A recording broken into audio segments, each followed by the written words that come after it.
Hi, my name is Traci Smith, and I am a PCUSA pastor and author of the Faithful Families series of books. Today I'm going to talk to you about the spiritual practice of storytelling.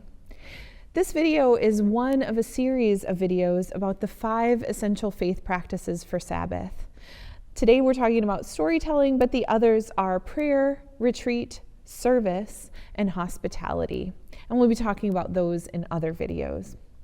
So for storytelling, I always think about a colleague and friend who does a lot of work with youth ministry. His name is Andrew Root.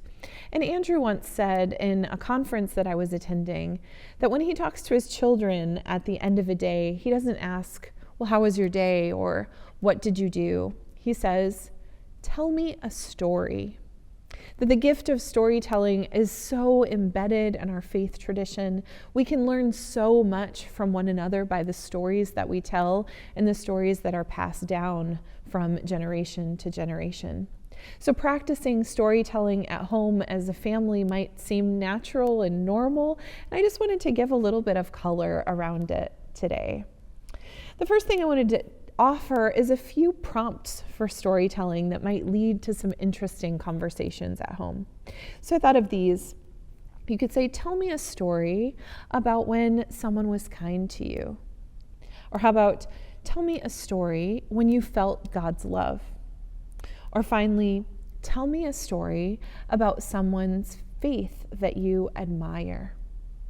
And when you ask and tell these stories as a family, I think it's important to remember that the spiritual practice of storytelling is as important for the listener as it is for the storyteller, him or herself or their self.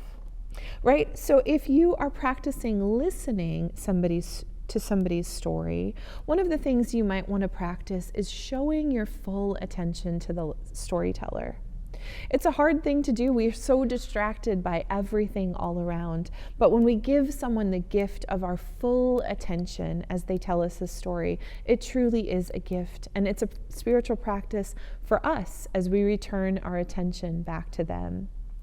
I would also like you to think about how to try and not one-up somebody who is telling a story. In other words, if somebody tells you a story, just listen to it instead of saying, oh, that reminds me, or oh, I was thinking of. Just try and listen, show your respect and your ability to hear their story without adding to it or making your story more important than their story. And then finally, I wanted you to think about what it means to respond to somebody's story with simple gratitude. Somebody tells a story and you say thank you to it. That's the only response that we need sometimes to a story, is just thank you. So blessings to you as you go on your own storytelling journey. I hope that you find it a rich and faithful time for your family.